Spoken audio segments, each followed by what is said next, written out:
Hello, welcome to this Lead, Convert, Retain live stream. Today I'm joined, as often on these kind of chats, by my good friends John and Keith. John Preston is Baseline Digital Marketing. How are you this afternoon, John? I'm very warm, seeing as I'm in a big tin building. Thanks. Very good. Keith Small from Your Success Solutions. Keith, are you also warm in your office there in Pembrokeshire? Yeah, do you know what? I'm not going to moan. I'm going to enjoy every second of it because tomorrow I know what's coming in terms of rain and temperature drop. So it's wonderful. Thank you very much. Yeah, bring that on. And I'm Guy Griffiths from GG Fit here in speaking to you from GG Fit HQ in Wokingham. At my standing desk, which some people comment on, something that came out of lockdown. It's been like this for ages. And the three of us, like by way of introduction, the three of us work. We work more effectively together because we work on lead gen in terms of what John does, sales conversion in terms of what Keith does, and membership retention in terms of what I do. And if you join up, and Keith and I have joined up at lots of places on sales and retention, you get more success. Same. Keith works with John a lot. John and I have been talking a lot about some projects coming up. If you can get sales and retention and lead gen, the kind of marketing side, joined up, then the growth is worth more than the sum of its parts. So that's the idea of these conversations that we have on Lead, Convert, Retain. Today, this is live, so you're probably watching this on LinkedIn, although a couple of people did say that they weren't on LinkedIn, and how could they watch it? I mean, it's 2026, guys. Anyway, if you might be watching it on YouTube as well, or you might be watching on catch up.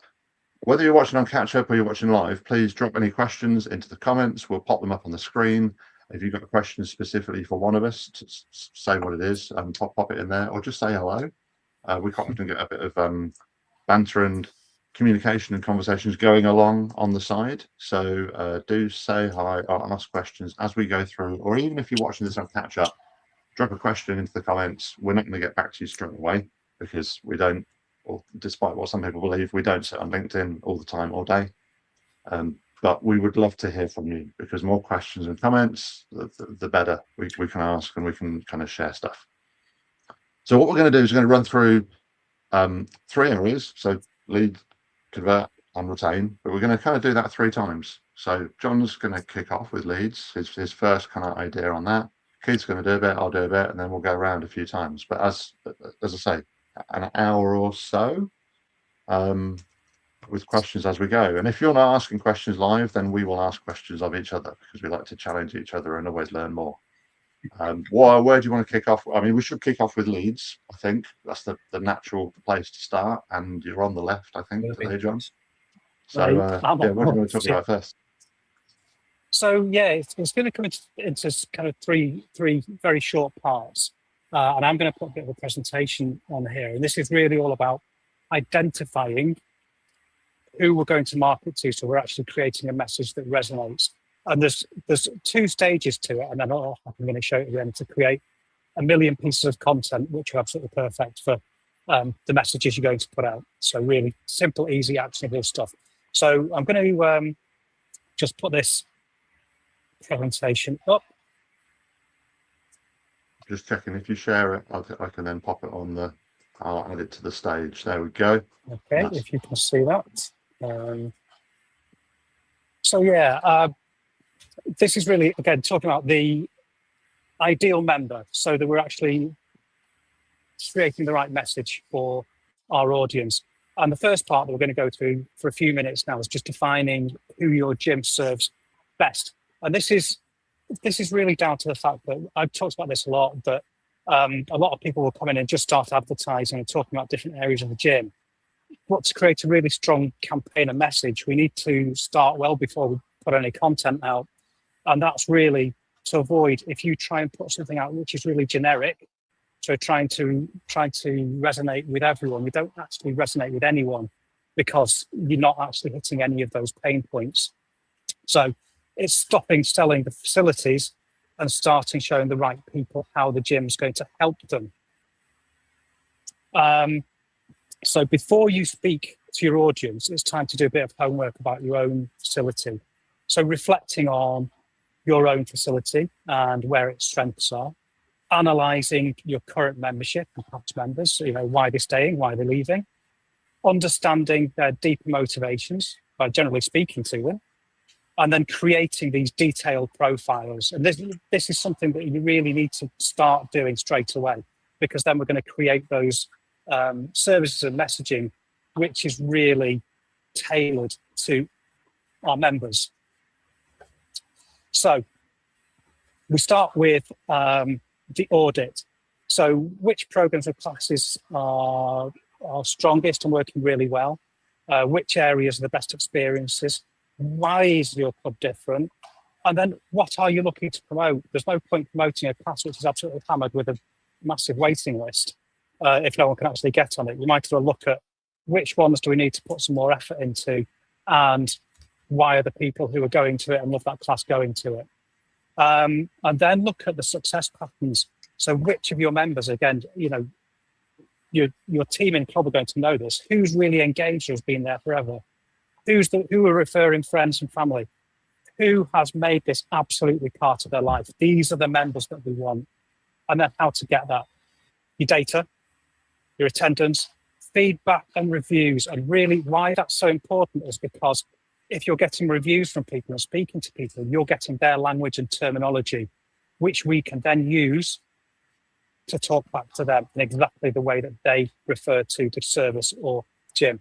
The sales team, they're talking to people all day long. The socials and the retention patterns. So who's there and why are they thriving?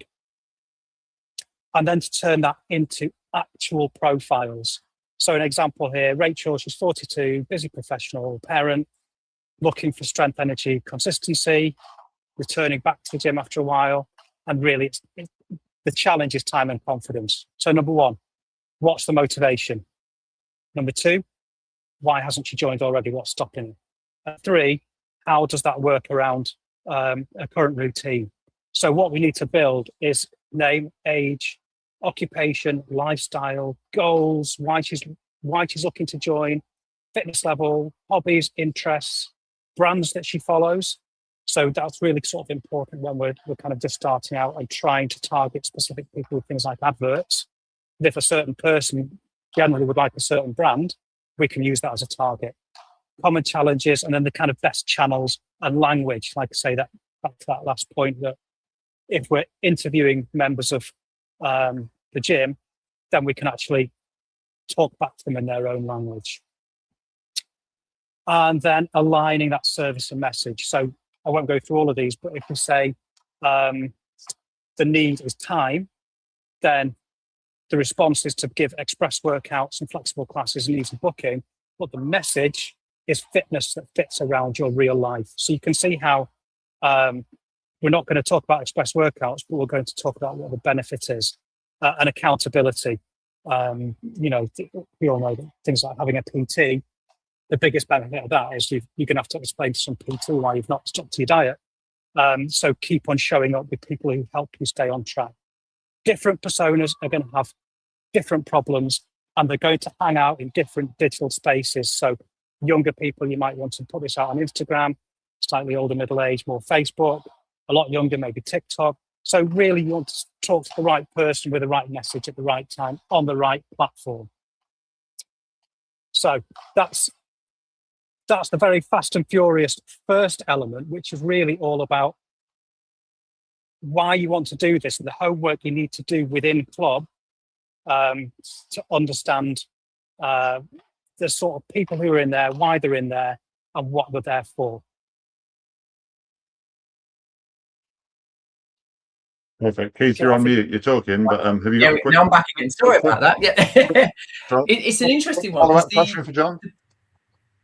Well, it wasn't so much of a follow-up question. So you'll see where I'm going with this. It's the time, because as Guy, you were saying a moment ago, there's that connection between John is in a position where he's looking to generate the leads, to bring those inquiries in so that we're in a position to encourage them to come and have a look around, to start using the facilities, to become healthier, and ultimately take out membership with us.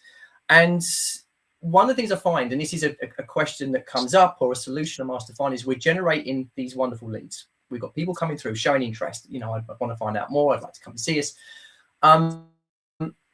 But sometimes that good work doesn't necessarily always get the full reward that it deserves. And one of the bits I work on, which is connected to John's work, is right. So here's what's going out. Here's when.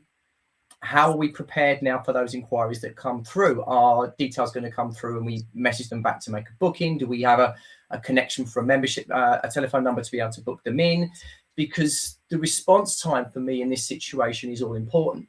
And when you, I'm not going to talk about seconds or minutes here, but if there's something that kind of creates a message that says we'll be in touch shortly, number one, that kind of creates a hold. But number two, if there's then somebody who can message, or importantly, if possible, call and make a connection with somebody, the faster you can do that, the better the response is going to be, because people are in that mood where they are ready to take action. And the longer that's left, that kind of great intention, that high level of motivation, if you like, starts to slip away. It's like anything. I'm sure, you know, we've all done it ourselves in various moments. You have this fantastic idea and then you ponder it, and then you make all these reasons to leave it till next week or the week after. And from what I've experienced over many, many years, it's very similar when people make an inquiry. So all John's good work, if we can get back to people within a very good level of time, I'm talking about within, if we can, 30 minutes, an hour, those kind of bits and pieces, we will tend to see a better response. And then when we get that, we have that great response time. It's like now digging, I made a note of this, what John was saying about what are their deeper motivations? Why are they looking to get started? And very often one of the things I hear, if there's mystery shops and things like that, that I'm able to listen into and feedback on, is we'll do a wonderful job telling people all the great things we have. We'll list. Here's the 15 things that we do. Here's the times you can get it. And you're kind of hoping that somewhere in that list or that connection you're making, people are trying to connect the dots. All that works for me. When very often a better question could be, thank you so much for inquiring. We've noticed you'd like to have a look around or find out more information. How can I help you today? Or what are you interested in achieving? Why would you like to achieve a particular goal? And it gets that particular individual then sitting into those motivations John's talking about. Well, I've got a holiday coming up. I'd like to get fitter. I'd like to lose a bit of weight, whatever it happens to be. And now they're starting to create reasons for them to make a start. And what that means is with the line of conversation that you're having, it's geared towards helping them rather than trying to, give away too much information. I want to understand about you, why you've been in touch today, what made you reach out. And then the next step is how we can help you. And the bit that comes up from it for me really is about encouraging people to take the next step. And that's not in a forceful or a pushy way, but if I can understand what it is that interests you, why you would like to achieve a particular outcome, the kind of facilities you're interested in using. I'm building a level of interest, but I'm also building some great detail around how I can match what we have to help you. And then be in a position to book a visit or a trial or whatever route you go down to encourage people to take the next step by fitting things in around them. Because I very often hear this question, well, great, we'd love to invite you in. When would you like to come? And it's such an open question. People kind of go, oh, I don't know. Whereas if you can ask a really helpful question linked to what you're interested in using and how often you're using it and so on, if you can throw a question in that basically states something along the lines of what time of day we're looking to work out, they're going to tell you their window for activity because they've probably already thought about it. But it also means it's an ideal time to be able to invite them in to look around or to have that trial. Because I know, and I hope Guy doesn't mind me using him as a guinea pig here. If I tell him and say, so Guy, what time would you be interested in working out? He may say to me, 9 in the morning, 11 in the afternoon, 11 in the 4 o'clock in the afternoon, 5 o'clock in the evening. The idea is I was like, oh, great news. If you want to come and have a look, we've got today or tomorrow at 5 to come and check out the facilities. Oh, wow, that's the time I'm free. Absolutely. So everything that you give me in terms of I understand what you're looking for. I understand your facilities. So we're matching all the way. Now I invite you to tell me what time you're using it. I can then link a visit to you. All of a sudden, it makes it really easy and comfortable. And that conversation takes a couple of minutes, where sometimes laundry listing information and trying to share as much as you can takes longer and is not as specific to that customer's needs. And that, for me, when you're starting to handle membership inquiries, which, John will do a fantastic job in doing, means we're maximizing the benefit of all the wonderful work that he's done. Does that make sense? Because that's kind of like my couple of minutes on how we make the most of what John's just done for us, really. I think is, as Guy sort of alluded to before, that all of these sections are linked. They're all the same thing. And what it comes down to, and this is just basic sales in name your industry, is that it's never about you or your product. It's about the person and what problem it solves and how it helps.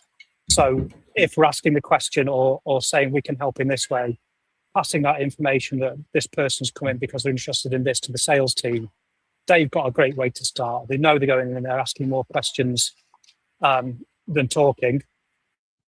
It's, you know, it's going to be a much more personal experience, and the tour and the sales process is going to feel like, well, we're allowing you, we're enabling you to solve this problem. We're here to help, as opposed to just, you know. It's a big point, because it's funny. Some of the time when I have these conversations with new groups or individuals and so on, it's like, well, I haven't got time to do that. But very often the mystery shop call is timed at like 7-8 minutes with them and stuff. Whereas the conversation about people's specific needs is more like 2 and 3, because you get to the bottom of what that individual wants and you're in a position to encourage them to take the next step, because it's been more helpful rather than trying to grab at straws. So it's a really interesting part of how you encourage, motivate, and create a feeling where people feel confident to take the next step. And that for me is just so important, but so easy if you're able to spend the right amount of time with people, you know? Absolutely. So sorry, shall I roll in? Yes, go on. I was just going to say a very quick question. It might be even slightly off topic. You're talking about this and making it 2 or 3 minutes, and it's very direct. Have you ever found in your experience working with sales teams that because a salesperson almost has their tour down, that actually when they've made the sale, they keep going and almost talk themselves out of the sale, when actually they've said yes, they want to go for it. Right, shut up, you've made the sale, let's go and get it in.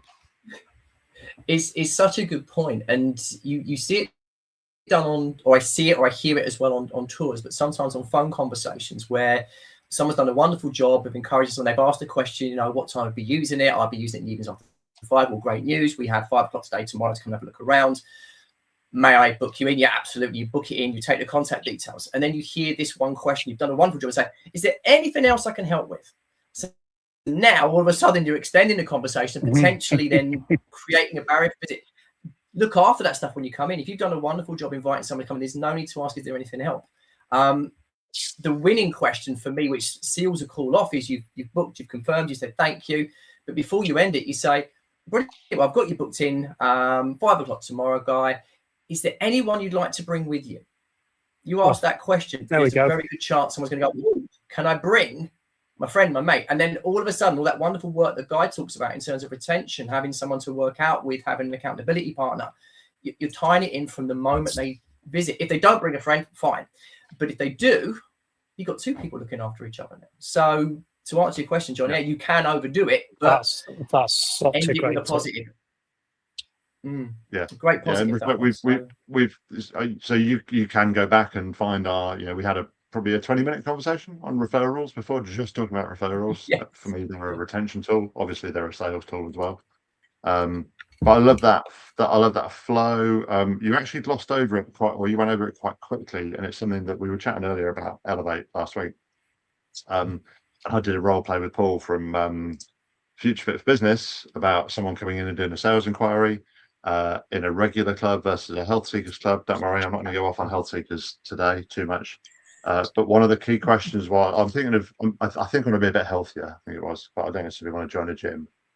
And it seems very abrupt when you just say it like this, but the response I gave in the better example was, why? Which you did say, Keith, it's like, why? Why are you thinking of joining? Because getting to the bottom of that means, it might mean you do the same tour as you did yesterday, but hopefully you tailor it a little bit. But getting into their why, and hopefully delving a little bit more into their why, which may just be, I don't know, lose weight. Okay, why do you want to lose weight? Finding out more about the person means you can bespoke it more. And then it comes on to my first point, which, again, you both alluded to. It's getting that appointment, getting that early appointment in. People who have some kind of appointment stick around longer, in a nutshell. Okay, whether you measure that as they make more first month visits, they stay for 1 to 3 months longer.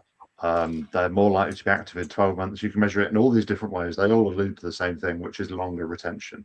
And I was chatting with a couple of big operators last week about their measurements, and they were saying, yeah, it's 2 to 3 months, which at £45 a month is another £90 if they have an it was an activation or a activate or basically an induction. But selling that, to link it back into what John and Keith are talking about, selling that right from the off, even in the lead gen stuff, saying you get an appointment worth, let's think of a number, 30, 40 pounds. It's an hour, up to an hour. It might not take an hour, it could just take 10, 15 minutes. But some kind of appointment needs selling to people, okay? All your new prospects, all your new members, it needs selling to staff as well. And again, I've talked about this a lot, but getting that sold, telling staff that if they let a member join without having some kind of activation, they are effectively losing the business £90 is important. And getting that out there, and I've worked with lots of clubs on this. There was one club, and this is a good example, may link back into John, I don't know if you're talking about data next, but went back to them a year after having measured, they were at 20% of their members had an induction ever. And we pushed that up to beyond 50%, and they were flying, and their retention was so much better. Their attrition had dropped a massive deal. In fact, the big clubs I was talking to last week reckon they get a 12% attrition reduction. There's all sorts of different measures. I went back to these guys that I worked with for 2 or 3 years, and they said, 80% of our members have inductions now. It's all good. Now that's a made-up number, and I knew it was straight away because they said because 20% of our joiners are ex-members, and they don't need inductions. So just to wrap up this, the importance of this first meeting, your ex-members have all left once already. Okay, so they've already failed, putting a not too fine a point on it. Also, when they joined the first time 10 years ago, did they have one then? Can you prove it? Ex-members or people that have been members before are more likely to drop out. They are more likely to have not had an appointment when they joined last time. So you need to tell your staff, and you need to sell those activation appointments or just some kind of welcome session to an ex-member even more.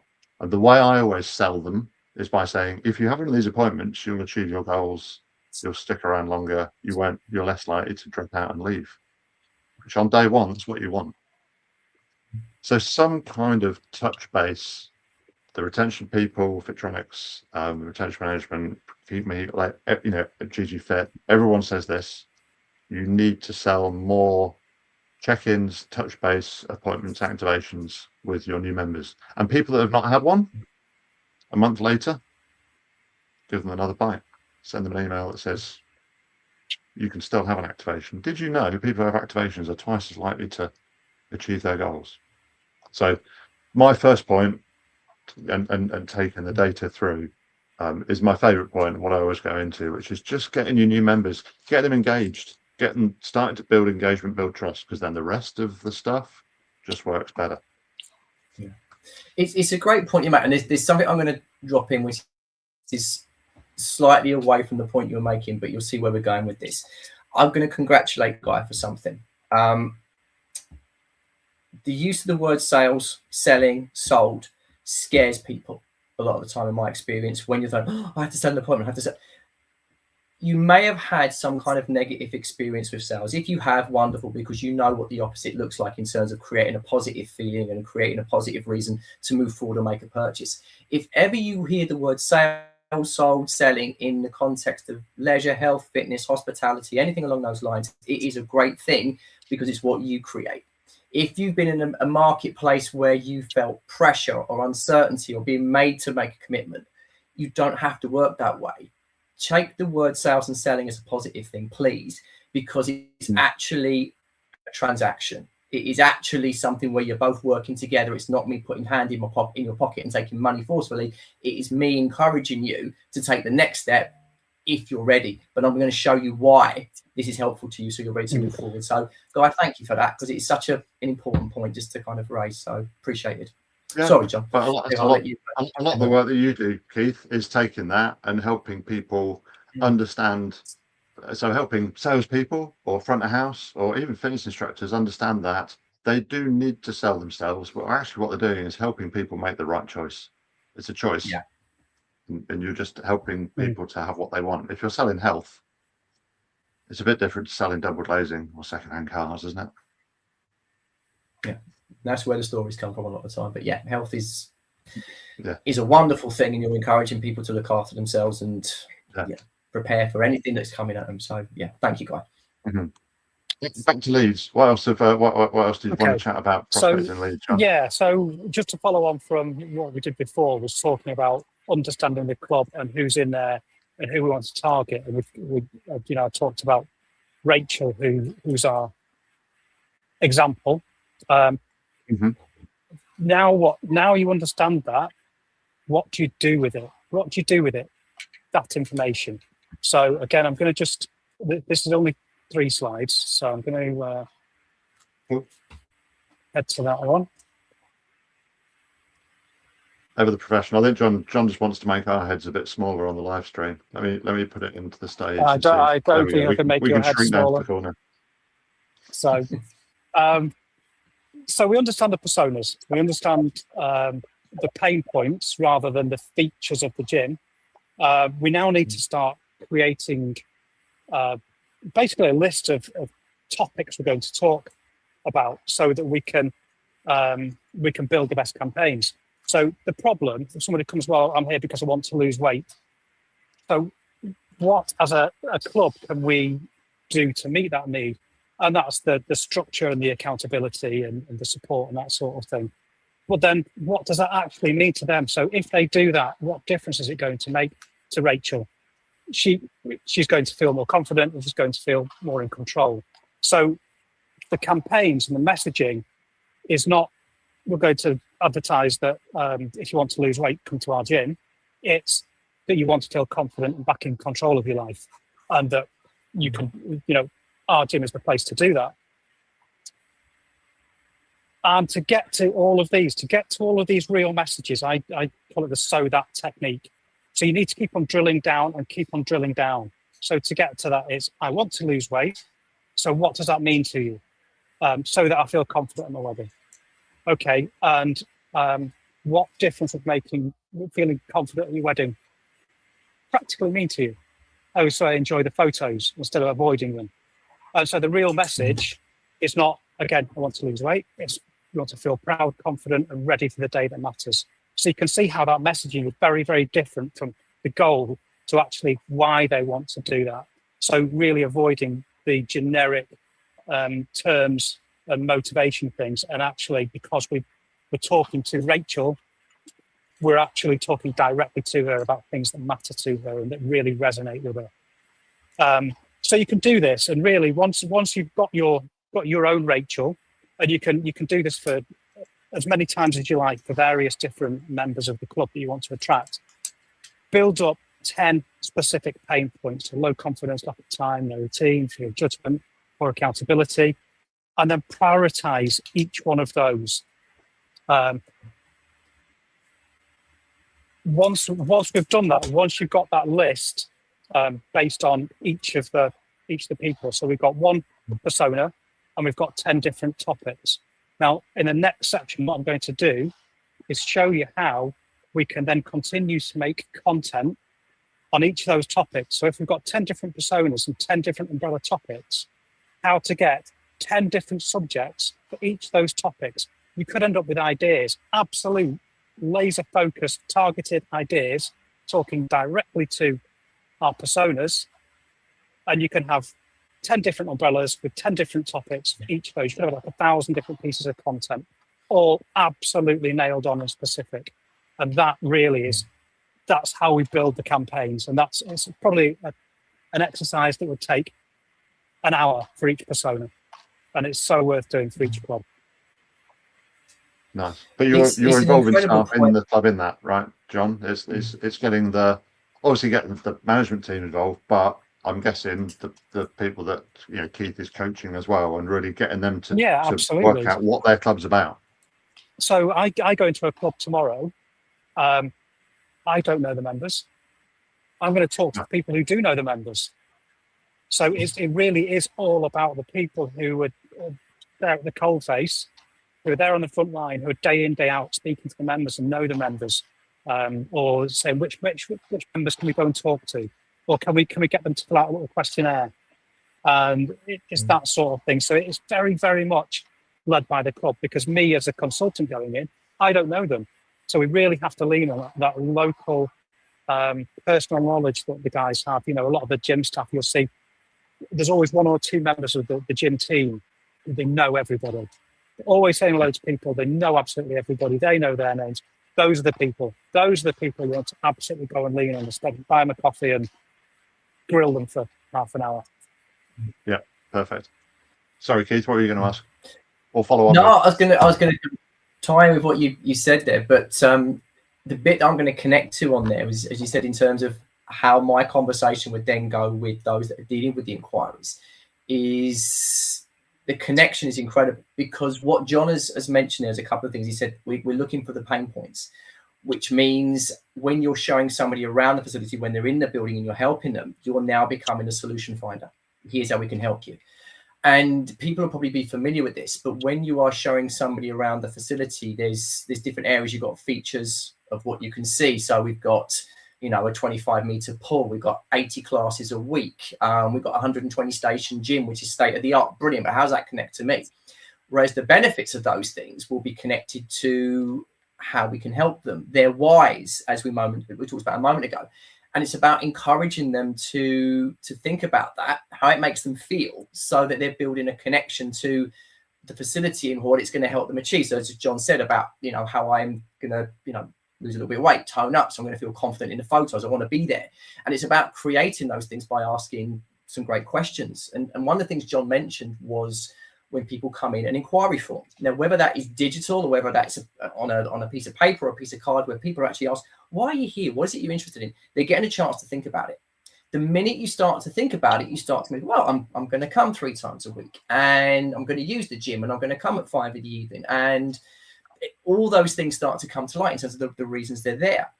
Then if you can ask some solid questions in terms of how you're now encouraging someone to take the next step again. I mentioned a few on phone inquiries and so on, but when you're face to face, there's 2 or 3. There's 10 I could give you, which are great. I'll give you 2 or 3 which people could take away and use. The first one is when someone comes in, how can I help you?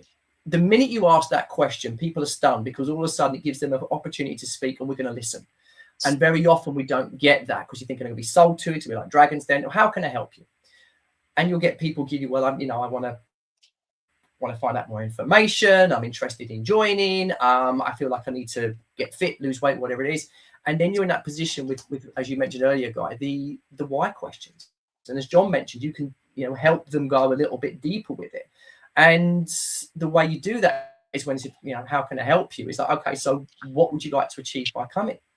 Give them a chance to talk about those points that they want to improve or change. So you're in a position to think about solutions, benefits.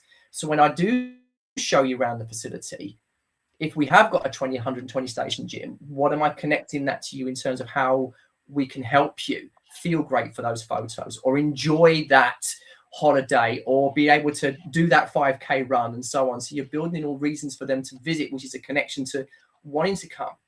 And what I find is when people are able to build those experiences in terms of what it's going to help them achieve, there's more reason to want to attend. So those days when it's still motivated, it's turning into a habit. I need to come because if I come twice a week, at the end of it, here's how I'm going to feel. Here's how I'm going to look. Here's what I'm going to achieve. And it all comes from just asking the right questions. How can I help you? What would you like to achieve? And there's, you know, what kind of facilities would you be using? So you're building that structure in terms of how they're going to visit and what they can do. What kind of classes do you look for? So you're not listing 80 classes, you're focusing on specific ones, or maybe making suggestions. So all those questions help. And each time, if you can add a, you know, why would you like to achieve that? Or, you know, why is that class important to you? You're giving them a reason or an opportunity to share with you how it's going to help them in their mind. And you can add in missing bits and pieces. So that's why, if you can, work on your product knowledge. And if you're not sure about information or questions you're being asked, go and learn it for next time. But when you've had that opportunity to show them or talk to them a little bit, and this is promise you, one of the most powerful questions you ask, and if you've got the chance, write it down, note it, do something with it if you're not using it already. Ask this question: how soon are you looking to start? Because what you've then got is the reasons why I'm here, how often I'm going to come, the facilities I'm going to use in, and then, you know, when would you be looking to start, or how soon are you looking to get started? If they turn around and say to you tomorrow, Monday is always a popular choice, they're then mentally committing themselves to starting. So your whole tour or your whole information can be about how we can help you get started today for Monday, what's involved in it. And you're building a next step. You're showing them a path rather than kind of going, here's the gym, it's amazing. Here's the pool, look, it's 5 lanes wide. And here's 100 classes. There's a timetable. Let's connect it to you. But it all comes from the open questions. How can I help you? What you're looking to achieve? I said there's others in between, but why becomes a big part of it. But when you've got great information to be able to show them around, help them make connections to what they want to achieve, asking them how soon you're looking to get started is them, before they've even gone to have a look at the building, it mentally going, I'm starting Monday. That makes the rest of the process so connected to them and their goals. You can't really go too far off at that point, you know. So love both of those. I've got a riff on both of those, but I'm going to possibly chuck you under the bus. What we're here in June. If someone says, "Oh yeah, January," what's the I mean, they're kind of saying they're not ready to start, right, Keith? But yeah, it's an interesting point, and there are going to be those occasions. But again, it's that whole thing of not being afraid to ask why. Because sometimes I know that people say, "Oh, it's January. Okay, I'll leave it."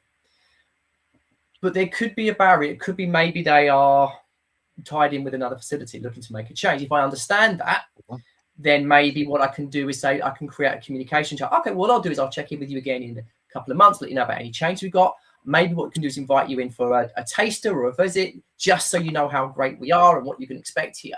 And you can kind of create kind of like a conversation with them in terms of how we'll stay in touch over the next couple of months. It could also be maybe there is a fear or an uncertainty. It's like, well, actually, I'm not looking to start for another 6 months. Oh, any reason? Well, I'm not fit enough yet, or I need to lose a bit of weight before I start. Well, yes, here's how we can help you with that.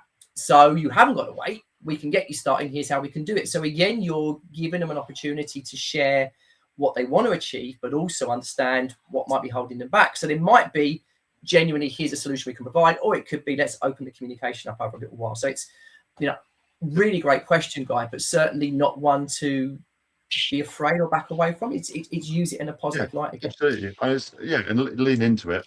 And I think the classic is, I'm not ready yet. I'm not really a gym person. And I mean, a good solution to that is just pop into the gym with me.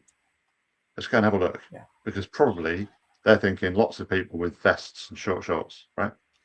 We go in there and go, oh, actually, there's a load of people quite like me in here. Right. Okay. But you're absolutely right in the response. I knew I wasn't throwing you under the bus, because you can deal with anything here, Keith. I was genuinely Guy, to ask. I think, Guy, you've also mentioned to me before about the number of touch points that it takes to actually get to somebody. And I think I've seen it lots of times. And I used to really track this when I was working in clubs, that you'd have a list of leads. And very, very often, they're not going to convert just then. They'll convert 3-4 months down the line because the leads have been worked properly and you've kept on sending the right messages to them. So, you know, the number of touch points sometimes aren't there when you make that initial contact. That's you're absolutely right. And actually, it probably leans in well to my next point. I mean, how soon are you looking to start doing that? Absolutely love that, Keith. And the so that process that you were doing, John, is great. And I think a lot of time, I know a lot of times people go, and we've got the member, great, where's the next one? But those touch points have got to carry on. So I've got here's 3 ideas of touch points, or 3 things to think about. One's the 3-meter rule. Another one would be exercise correction, just as an example. Another one would be a review or a progress or a body comp, something like that. Basically, excuses to interact. Now, I talk a lot about the 3-meter rule, so does Keith. So you can find out more about that on other podcasts and things. But basically, if you're in a club and you walk within 3 meters of someone, you say hello and ideally use their name. Staff are afraid of it because they think they'll get some feedback. 8, 9 out of 10 bits of feedback are positive though. So actually the 1 or 2 bits of negative feedback that you'll get, you need to get, and you need to either deal with or get someone to deal with, because otherwise that feedback will go on to Google. So 3 meter rule, I talk about it a lot, but basically, when you go into a club, and we work with a lot of clubs that use the 3 meter rule, and you feel it, you walk in and everyone's saying hello to you, whether they know you or not. But Big Box Paddle a couple of weeks ago, John, I mean, you're a celebrity there anyway. But yeah, it's, you just feel the vibe of the 3 meter rule. And there's other situations, resorts, shops even, that you see it happening in, and then you really miss it when you go to a club where it's not there. Exercise correction is fine, but I also think that, and listen, exercise correction is quite often sold as, if you go around correcting everyone on exercise, you'll win more PT in the long term. I mean, for me, it's about retention, of course, but you will get a bit of PT if you're constantly correcting everyone. But personally, I think you should, for every correction you do, you should do at least 5 or maybe even 9 exercise commendations, which are, correction, or your technique's not very good there, you shouldn't arch your back, you should be doing this. I'm not an exercise professional, by the way. But from a coaching and behavior change and just engagement point of view, if you see 8 or 9 other people that are lifting quite a lot or running quite fast or on a good incline, or they're not going to injure themselves, they're maybe not amazing, but it's like, great technique, mate, or you got a good speed going there. That's the kind of thing, that positive affirmation that will either get someone coming to you and asking for advice tomorrow, or it will just break down the barrier and build more engagement. And the final one, the kind of the gold standard, is some kind of review or a body composition, which definitely should have been in that activation appointment we talked about earlier, but something that measures progress and gives you a chance to coach and listen and talk a little bit. 2 ears, 1 mouth, right? Talk a little bit, listen more, as we've all been saying, because any excuse to interact with a member should be taken, and you should be creating more of them, because interaction and conversations and talking to people, that builds trust, and people are coming to clubs and leisure centres probably for an interaction. In the modern world, I've chatted a lot about self checkout and self ordering and McDonald's and not that I go to it, you know what I mean. And the world of AI, we are losing trust, we're losing communications, so we need to lean into that and do more of that in our clubs, because more trust, more retention, simply. I think that's a really valid point, Guy. It's especially how many people now work from home, and if the only person you've got to talk to all day is the cat, then actually going out to the gym, it's nothing to do with the workout. Right. That's why one of the reasons I go to the gym. but to tie it all together, yeah. But you're building a conversation. Both of you guys, building a conversation, having a conversation with people. They're then joining. Right, we've put all that work in. Let's keep it going, okay? Because the more you keep that going, you're not. I mean, depending on time, we might have time to get onto my third bit. But if you get all this right and all this joined up, you won't ever have to worry about absentees. But I'm jumping ahead. Yeah. How does this throw back to your? Have you got a third point on leads, John? You got another slide? Which is very quick actually. So this will take about 1 minute, but this is the way that you're going to generate enough content to keep you going for about 3 years. So in 1 minute, that's wow. In 1 minute, right? So there's challenge accepted. We've got our person. We understand who we want to attract. We've built this profile. We understand Rachel. We've got the 10 umbrella pain points. So what we're going to do is we're going to share the screen, and so you're going to have to make everyone's head small again. We're going to head to Google, and here's an example: best quick workouts to lose weight. That's what somebody like our Rachel is going to be sticking into Google. Now, I'm not really interested in what the response that Google gives me is. But I'm going to scroll down that page, and I'm going to get to people also ask. People also ask some absolutely ridiculous questions, by the way. But what we'll have here is a list of things that people like Rachel are actually typing into Google as searches. And so now for our umbrella topic of losing, how to lose weight quickly, time efficient workouts, I've now got very specific, this is great for SEO, for blog posts, for videos, for anything. You can just churn out content, get yourself 10 bits of content for each of those umbrella points, for each of your personas. And imagine that's 10 personas, 10 umbrella points, 10 absolutely laser targeted things that people are actually asking. There's your content for a couple of years. Absolutely laser focused. That's a heck of a lot of content. That's amazing. Yeah. Yes. Nice. And but it was 1 minute. It's well just done. really focused. Yes. Nice.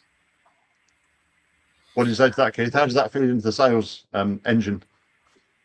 Well, it's an interesting one, because what you're creating is all these inquiries. You're getting understanding what people are looking for. You can gear your questions and how you support people when they inquire, when they come through. But my final point, if I may, is kind of connected to the question that you asked: what if I'm not ready to join right now? And I just want to talk about very quickly in 60 seconds, follow-up process. This is about a mindset shift. The worry sometimes people have is if someone doesn't join, I'm now going to hassle them if I keep messaging and following up, making calls or whatever you've got in mind. There's a couple of bits I'd like to challenge on that basically, which is if there is someone who decides it's not quite the right time for them to get started, brilliant, thank them, embrace it. But what one of your best actions will be is to say, I know you mentioned you are looking to achieve, or I know you're keen to get started on. What I'm going to do is I'm going to drop you a message in a couple of days' time, just to again say thank you. So if there's any other questions I can help with, and keep you up to date with anything that you might have missed. So there's already now a next connection. And if they turn around and say to you, actually, can you leave it a bit longer than a couple of days? Great, when's good. You're just creating the next connection. So my tip basically is make sure that you have a follow-up system in place, whether it is an email or a text that says, thank you, Guy, for visiting. Really enjoyed your visit. We'll be back in touch. If you need anything in between, give us a shout. But then make sure that you explain that you will be back in touch. You're keen to help them get started, but you base it all around the conversation in terms of why they want to start and how you can help them out. If you can put that in place, there's no worry for you as a team member. Are they going to receive my call? Because I've already said that I'm going to do it, and they said, no, that's fine. If they choose not to respond, that's entirely up to them. But what I'm going to do is think to myself, I'm going to have a cutoff. I'm going to basically drop them a message, say thank you. I'm going to call them to invite them to come back or see if they've got any other questions. And then if for any reason it goes on long and they're not going to call me back, I'll shift them to an invitation to events or a newsletter or some kind of connection so that I'm able to let them know we're still here until they choose not to come. That's my final tip on that side. Yeah, perfect. So it's a keep going. Don't give up. But particularly when someone said, I'm quite ready yet, it's like, great, you're now going into this other process. And at some point, yes, you drop out of that. How many points of contact does it take to make a sale? It used to be 7, apparently it's 29 now. But also to then drop them into that other pool of, as you say, we've got an event going on, or we're trying to get people in for health checks, maybe. Or what else? How else can we add value? Basically, how else can we ideally get them on site, but not necessarily come on site and do a workout. Coffee morning's a great way. Come and have a coffee, come and socialise. We've got an event coming on. We're doing, a quiz. All of a sudden, it's like, oh, it's a reason to visit. So, that's certainly my final tip to finish on today. Cool. I don't know if it's a minute. I'll try what's your nugget to finish on? Well, the last part for me is, and it's on that same riff. And listen, if you do all the things that we've said, then you won't have any absentees and you won't have any ex-members because everyone will join and no one will ever leave. But in the real world, absentees are going to cancel unless you get them back. So, just on that same riff that Keith was just saying, you should be doing everything in your power to get your absentees back.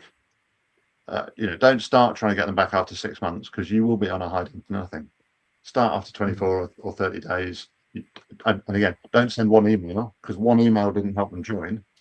you took an email and a call and a visit and some other stuff. So try email, try text. Ringing them is the best way to get them back. But try all the things that you can to get people that are paying you money to come back in. And a coffee or a health check or a quiz, all those things will help. And then if people do cancel, like Keith said, say thank you, because they've given you business and money, even if it was just a month, especially if it was like 5 years. Those ex-members are more ready to join than any of the people on your lead and prospect list. Maybe not today. Maybe as they've filled in that feedback form and told you what they think about the changing rooms or that particular instructor. I mean, address that stuff if you can. But ultimately, that is a ready database of leads of people that at some point will come back. So you better use that resource because, as I say, they're more ready than your leads. And that's one of the things that I see so many clubs just not using that data enough because they think all of those ex-members hate them. One or two of them do, okay? And they're never coming back. But those are the ones that probably will unsubscribe, but then just go again and again, regular follow-ups, not always no join fee, but sometimes a quiz or a survey, sometimes an invite to those events. So you've done all this work. And if you have engaged with people, if you've used the 3-meter rule, if you've done regular program reviews and maybe sent out little feedback surveys and stuff like that, even when they're ex-members, if they're in the habit of talking to you and communicating with you and they trust you still, which they do, then you've just got to be there in the right time, the right place. When is that right time? We're not sure. So don't send an ex-member campaign once a year. Send it at least once a quarter, if not once a month, which goes back into leads, I think, as a very much so. Yes. Yeah, it does. I mean, leads. It's always going to be a lot easier to get a lead, bring a new member in from people you've already had contact with, as opposed to constantly trying to refresh with brand new members who've never been there before. That's a very, very expensive business model. Absolutely. Cool. So listen, we're at 50 minutes. There were a couple of comments. I didn't manage to get them up on the screen. If you've got any questions, I think we're kind of wrapping up now, but if you do have any, drop them in the comments quick, or if you're watching this and catch up, drop them in there. We'll try and get that to you. Anything else to add, guys, as a last wrap up? I'm just going to say for anybody who's watching now or who's watching the pre-recorded back, please, if you get questions from this, ask, because one of the things that I find with these conversations, there's always something, if not more, 1, 2, 3, 4 things of immediate value that you can implement in 5 minutes, which will make a significant difference in what you see results wise. So if there's something not sure of, something like the idea of ask a question, dig a bit deeper, please do ask, because what we do is we love to help. So yeah, and I think if there's anything that from my section that people are interested in or want to implement in club, I do actually have a workbook which is just a kind of expanded version of the presentation, so you can just reach out and provide access to. Nice. Yeah, so reach out to any of us on LinkedIn or by email. From my point of view, we're always running workshops and there's e-learning things and other resources we've got out there. So reach out to us for them. And any questions or comments. For me, it's about learning as much. Running these sessions is great. Putting information and sharing strategies is fine. But honestly, what rocks my world, and I know it's the same for Keith and John, is getting more ideas, working with each other on these kind of ideas. And the more questions we get, the more we learn. So it's about that as well. And if there's a specific topic you want us to cover, we want to do more of these. We'll be doing more like pre-records. We want to do some more lives like this as well. So if you want to join in those, let us know a topic you want covered.